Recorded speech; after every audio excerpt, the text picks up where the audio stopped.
I now have the privilege of bringing out my co-host for today. That's Chris Weil. Chris is chairman and CEO of Momentum. He's a past chairman of the 4A's. Chris, where are you? Come on out.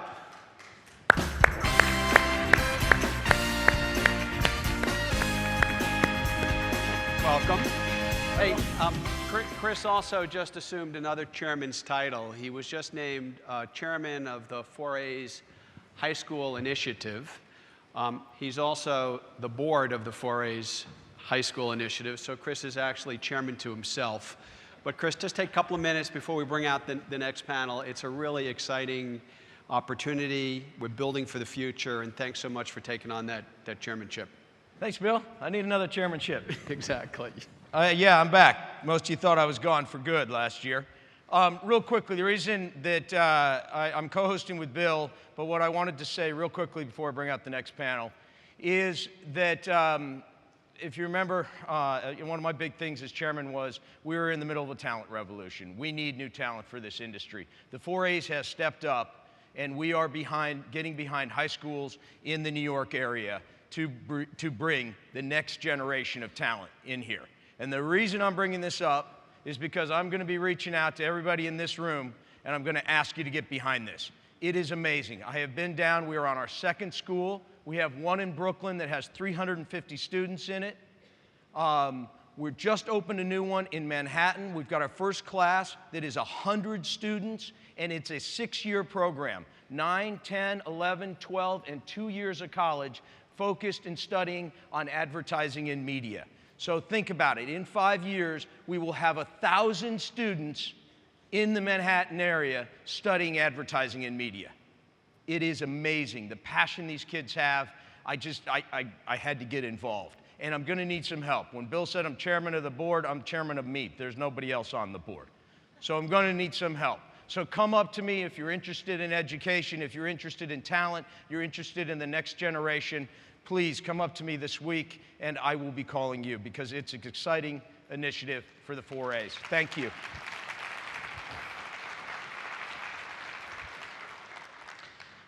Moving on and onto the agenda.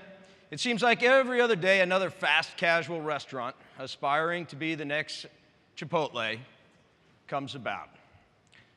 That's why I'm especially pleased to introduce this panel and our first panel of the day. We'll hear from Chipotle and how they partnered with CAA and GSD&M, based here in Austin, to create its headline-making and award-winning work. I'm going to announce everybody, if you could hold the applause until they come up here, and so we can keep things moving along. Our moderator, and first person I'd like to bring out is Jenny Rooney, who is the editor of the CMO Network for Forbes, where she manages content critical to the executive level marketing decision makers. She'll come out, I guess, in a minute.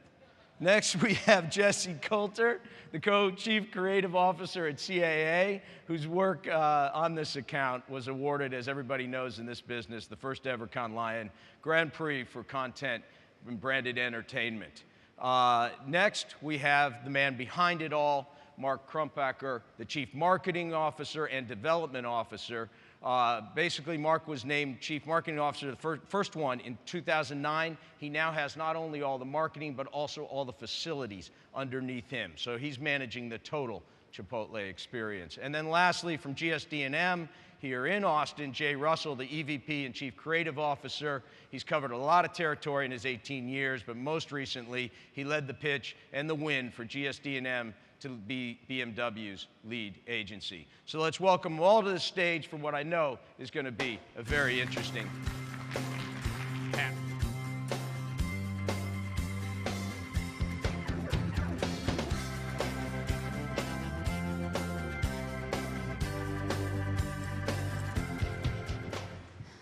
Okay, great. Well, thanks for joining me.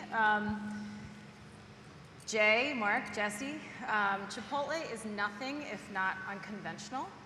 It has a chef as a CEO.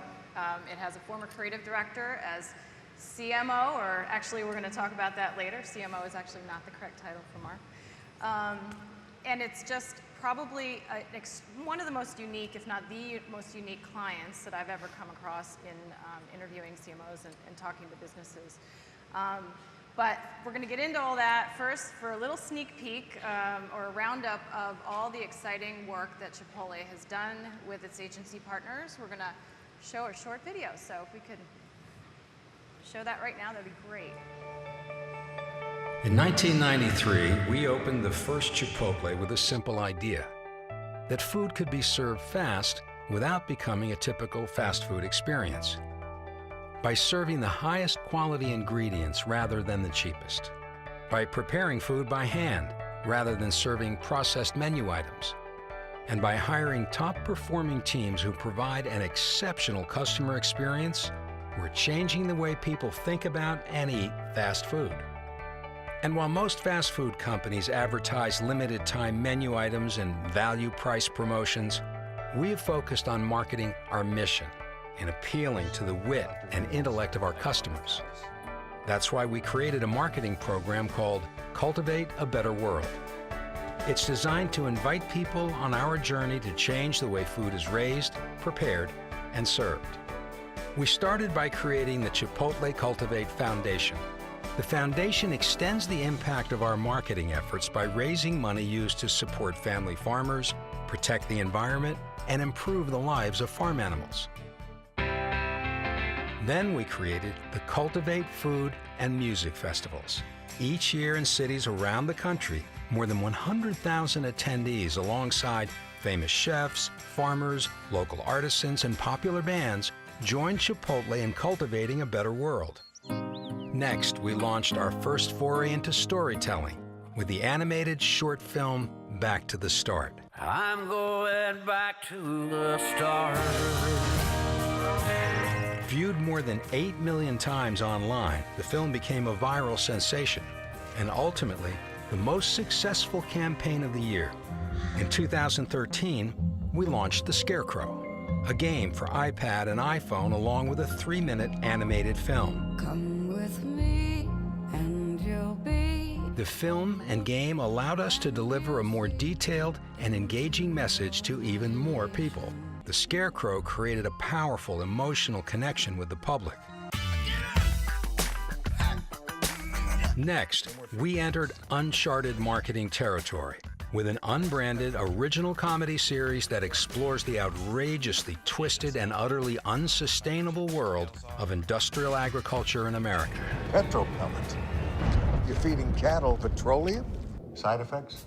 By putting entertainment before marketing, we made the complex and sometimes unpleasant issues surrounding industrial agriculture engaging and entertaining. The show quickly became the most watched premiere and ultimately one of the most successful original shows in the history of Hulu.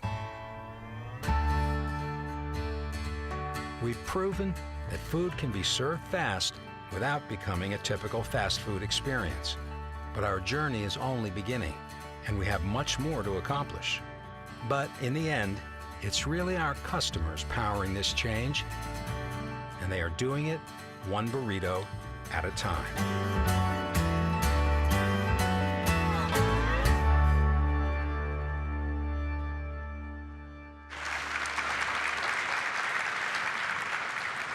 Okay, so the Chipotle story is just fascinating.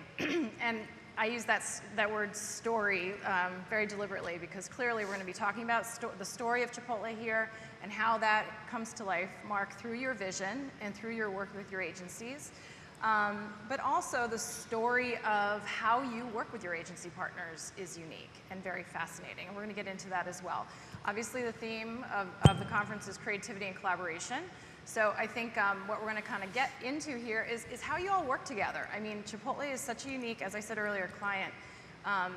Historically, as many of you may know, Chipotle had worked with many different agencies in the past or worked, successively with different agencies.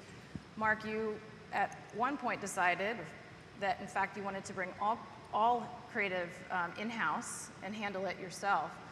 And it's really only been recently that you've come back to working with agency partners. Certainly CAA you've been working with for quite a while. GSD&M is your new partner. So let's give us a little context. Bring us back to where you were when you first decided that, you know what, I need to eschew all agency partners at this point and handle everything myself. Why did you decide to do that? Sure. Well, I've been CMO, or now as I've changed my title to Chief Creative Officer, for 6 years at Chipotle, and I came from an agency that I owned in California. And I stepped into Chipotle at a time when they were having trouble with their fourth agency partner. So there had been successively 4 agencies sort of hired and that didn't work for one reason or another. And so it was my job to assess and then ultimately assess the situation and let that agency go. So I came to the conclusion that we just hadn't hired the right agency over those number of years. Even though I wasn't part of it, I just figured, well, maybe we just didn't find the right one.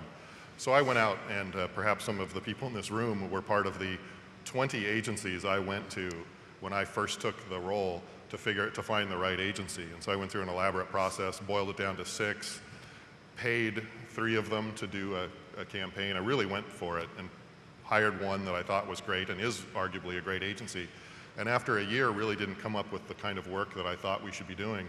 And it occurred to me at that point that the problem was that the story, what we were trying to communicate was unclear, and that I hadn't done a good job communicating with an agency because I didn't know myself how we could tell our story. So I decided at that point to do all of the traditional advertising in-house, essentially myself, with myself and a couple other people, wrote every headline, every ad, did everything for 3 successive years of campaigns, and learned through that how to do the more traditional advertising, what messages worked.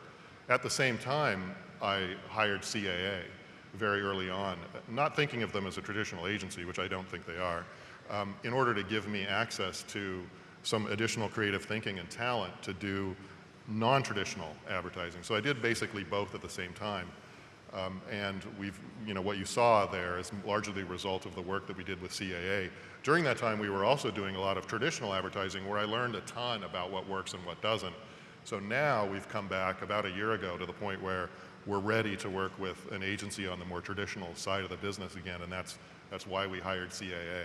It was through that discovery process of my own, though, figuring out what works and what doesn't in advertising that led us here.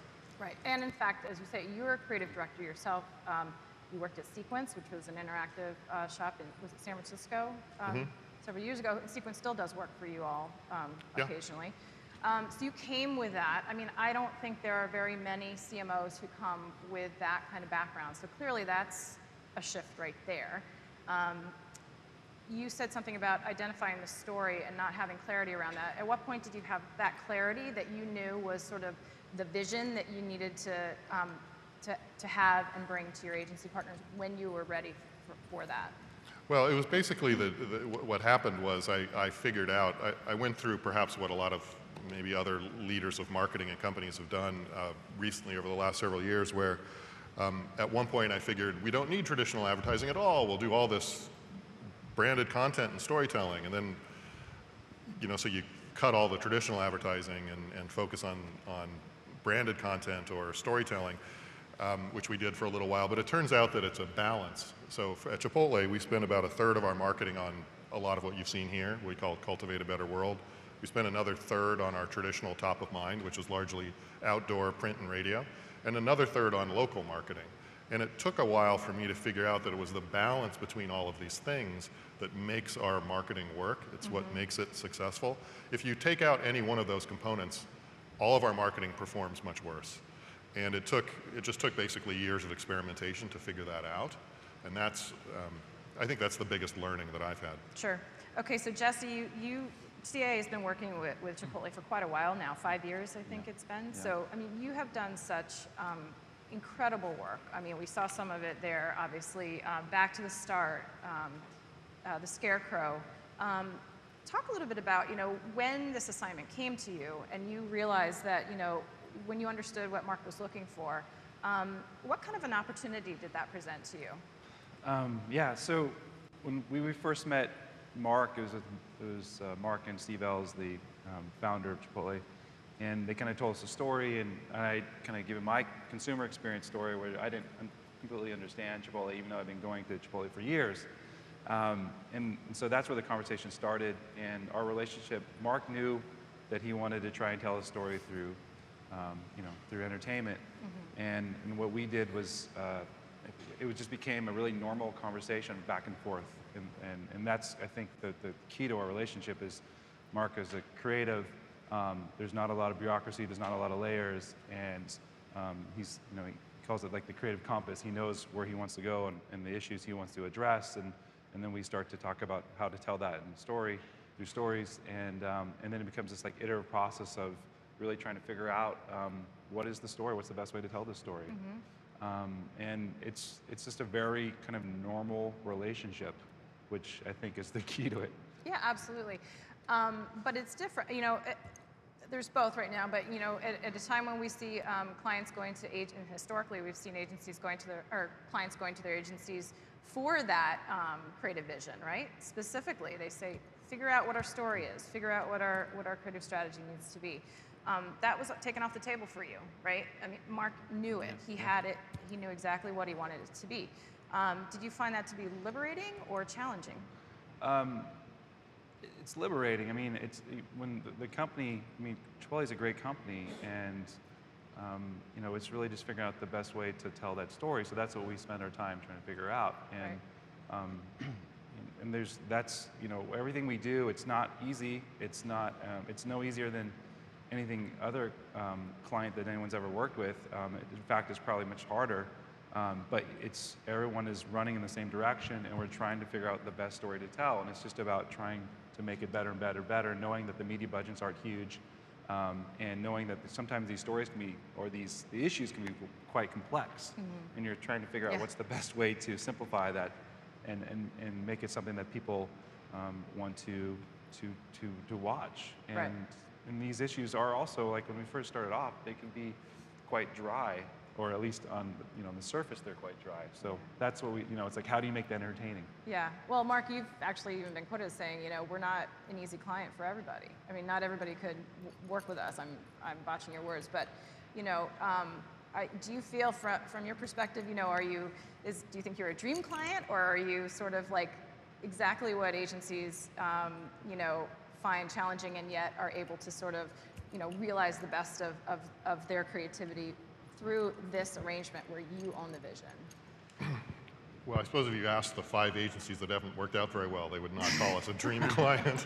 Now I didn't have anything to do with some of those, but I would say that we're probably a pretty good client to work for because we have a really compelling story. You don't have to struggle to try to figure out what story might be compelling to people. Yeah. We're a company that does the right thing. I mean, if our founder, Steve Ells, says, the more you know about Chipotle, the more you know about what goes on in our kitchen, what goes on in our company, even what goes on in our boardroom, the more likely you'd be to want to eat at Chipotle. Right. If you did that with McDonald's, the more you learned, the less likely you'd be wanting to eat at McDonald's. And so because of that, we have a great story to tell. And I think from a creative perspective, that makes it more fun to work on the account. Yeah. Plus we very much respect high quality creative and will only put out stuff that we think is excellent. And so that's also a benefit, I think, to agency partners because we really care about the quality of the creative work. So Jay, GSD&M came on just about a year ago now. Yeah. Talk a little bit about how you viewed that opportunity from GSD&M's point of view, knowing that obviously Chipotle had worked with and still is working with other agencies like CAA. It's pretty daunting. I mean, the work, doing anything with a company that came out with SCARECROW and these things that win every line possible. It was an honor to get the call, and it's easy to work when the box is that small. When you guys have such a clear vision of who you are, cultivate a better world, you're not making ads, you're trying to change the way people think about food. There's a real purpose to that. It's not like it's not marketing. I mean, I love that you changed your title to Chief Creative Officer. And when you're working with creatives, and I think it's so refreshing to have the ex-CMO be a creative. I mean, before this meeting, we were in there going word by word, finessing radio scripts. It's kind of unheard of, the level of craft and attention to the creative when it's run by creatives. And the right decisions get made. I'm a creative director, so it's Yeah. a little biased to that. But Well, but that's an interesting point too, obviously, because this is a period where CMOs, all they talk about these days, right, is driving business growth in their organizations and data and, being in those conversations, with the board and in the C-suite. I mean, so much attention is paid to the numbers, and a lot of talk happens about what information and data do agencies need to have from clients and vice versa. Can you talk, Mark, about the information exchange that happens? How deep down do you go as far as what you share with the agencies, and why or why not?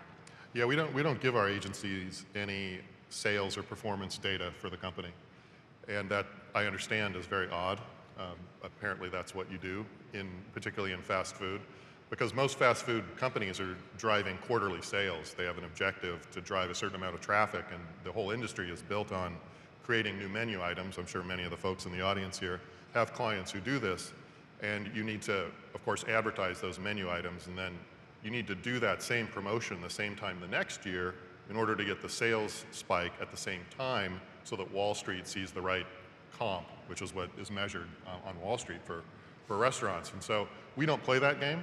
So we don't look at short-term quarterly sales. We don't manage our business quarter to quarter. We manage it for the long run. So we spend 1.6% or so of our sales on marketing.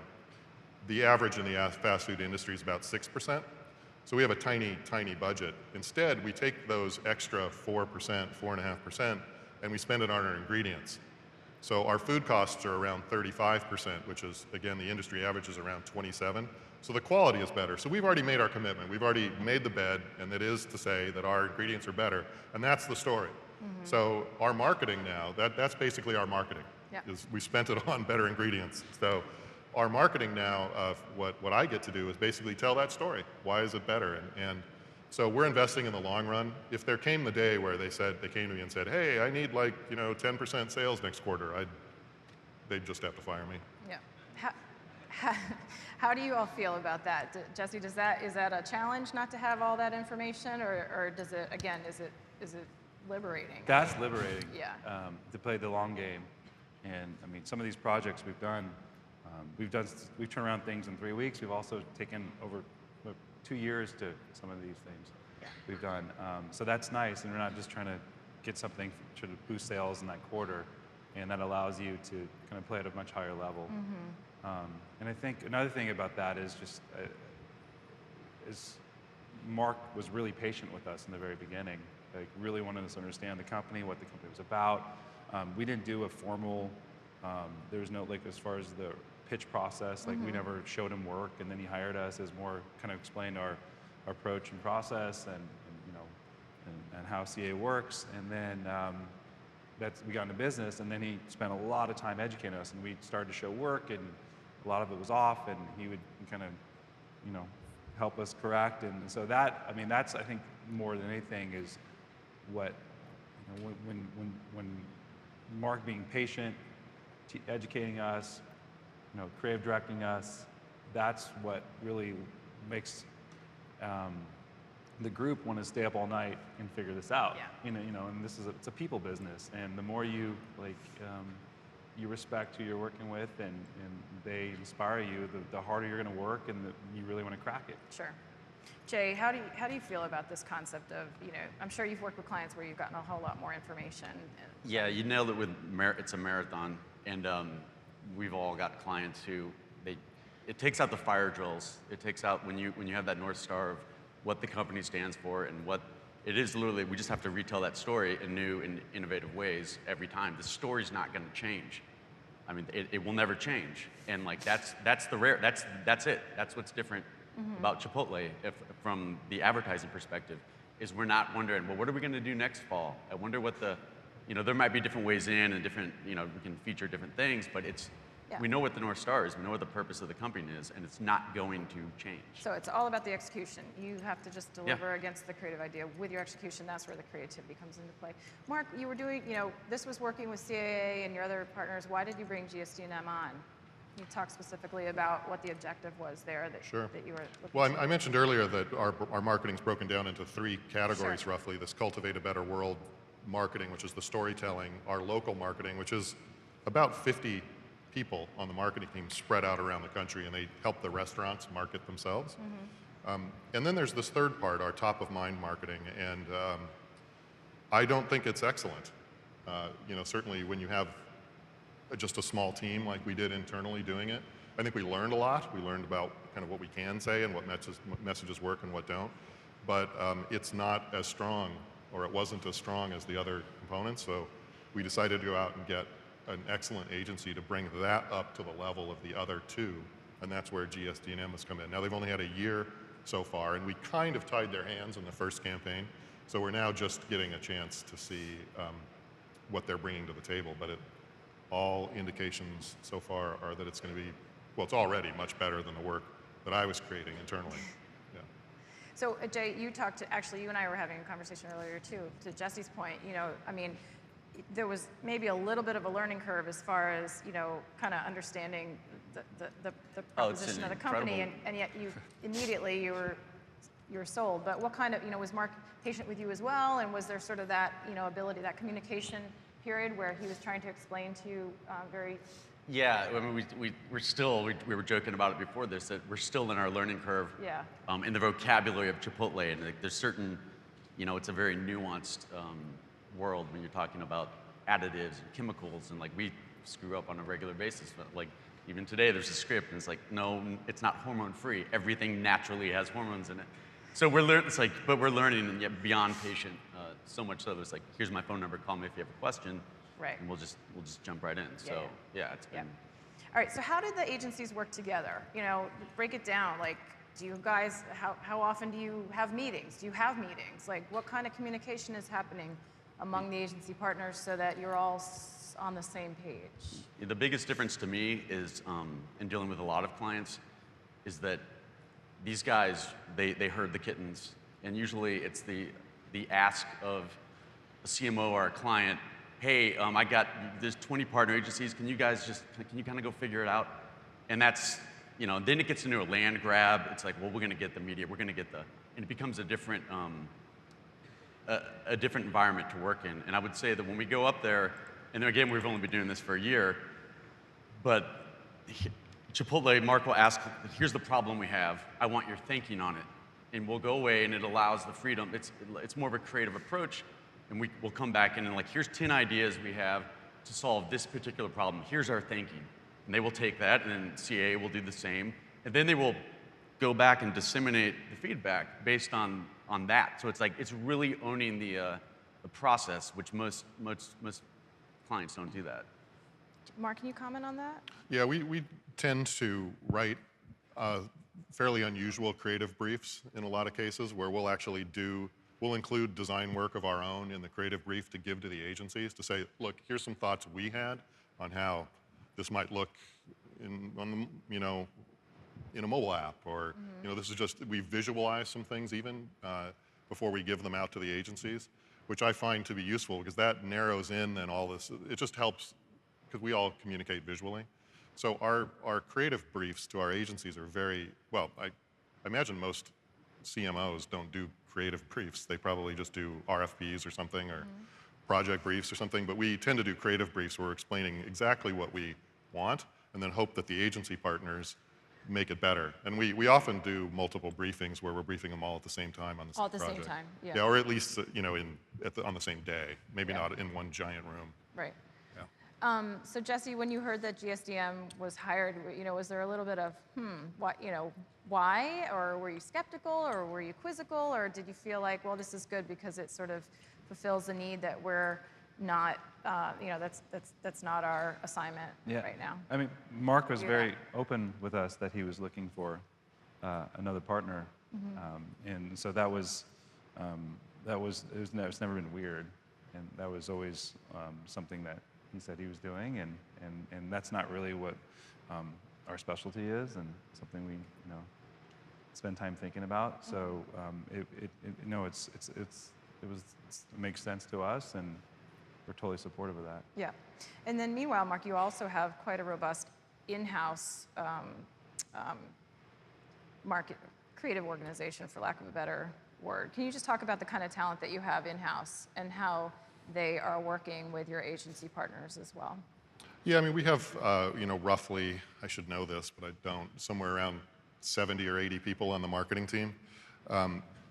The creative team itself is made up of a group of designers as well as copywriters.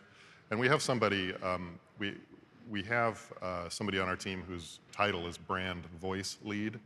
And basically his job is to interact with the agencies and make sure that what they're doing is on voice. He's been at Chipotle forever, like 16 years, I think. And he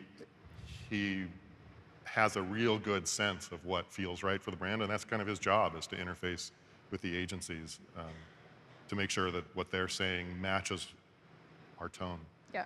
So, and how about for the buck stops with you as far as the creative vision. To what extent does founder Steve Ells, join in the conversations and the meetings and discussion around, the marketing strategy?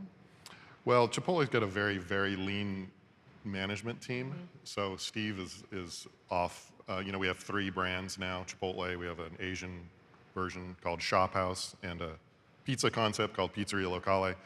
And plus we're in Europe now, which is where Steve is right now. So there's not a lot of time to get him involved, but if I ever ask him to, he'll sit down. And it's always interesting when Steve joins the meeting because he gives some perspective that we hadn't thought of. But the most valuable thing Steve brings to the whole process is just a total lack of fear. Steve is not driven in any way by what is accepted practice in the fast food industry. He actually actively works to avoid it. So if ever we're coming up with something, he's like, just do it. He is always pushing, and he never, ever holds us back, which I think is hugely important. Yeah. Why can't other clients and agencies have this kind of arrangement? Well, because CMOs are MBAs, and no offense to MBAs, but I mean that's if you're hiring a C-suite at a company, you look for somebody with an MBA. It took me 8 years to get an undergraduate degree, and then I got it, and then I got it from a place called Art Center. That's not going to be, that's not going to be exactly the kind of guy you're going to go out and put at the top of your list. So I mean, I think that's basically the bottom line. I asked Mark, last year, because we worked together for 5 years now, and said, have you ever been really angry with us? And be honest. And he said, twice, and both times was when you were treating me like the client. There you go.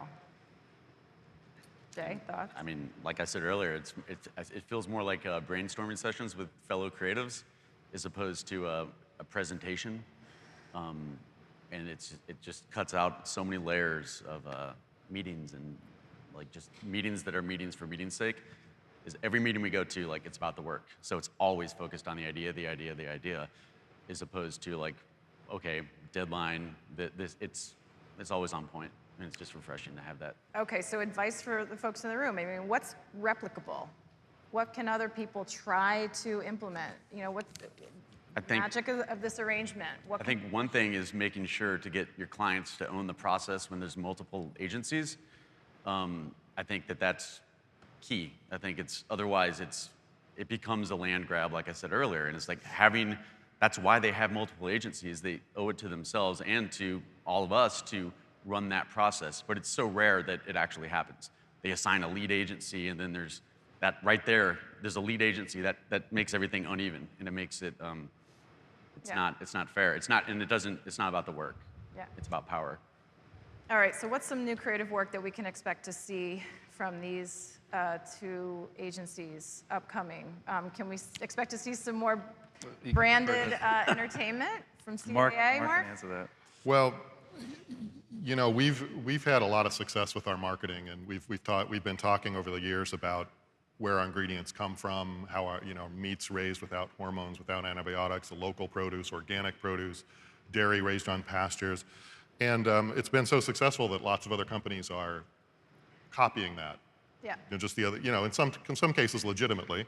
So do you feel compelled to do something totally different? Yeah, I mean, it's easy to copy that stuff, particularly if you're going to do what McDonald's did the other day in saying that they're going to remove antibiotics, but what they said was just human antibiotics, which means it's a free-for-all and all the other kinds of antibiotics. That stuff is just going to confuse the marketplace. So we're changing our marketing a little bit to talk more now about what's in our food, the ingredients in our food. Like a typical fast food burrito has 77 ingredients in it.